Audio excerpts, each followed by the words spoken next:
In this tutorial you will learn how to deactivate from the seller portal. Step 1. Click on Deactivate my account.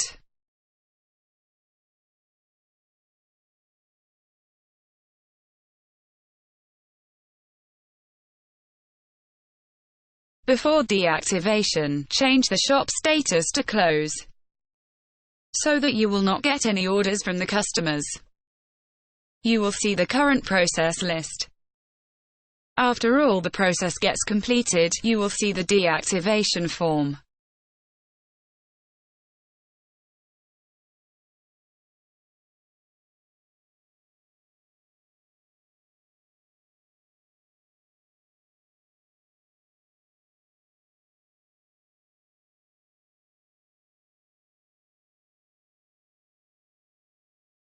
When there is no pending process, you will see the deactivation form.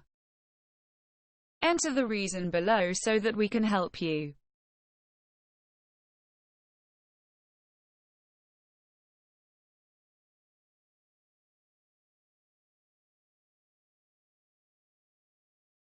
Step 2.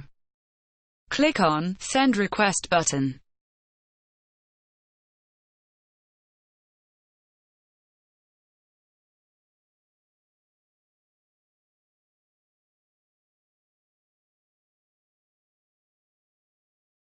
If you want to continue as the seller again, click here to cancel the deactivation request button.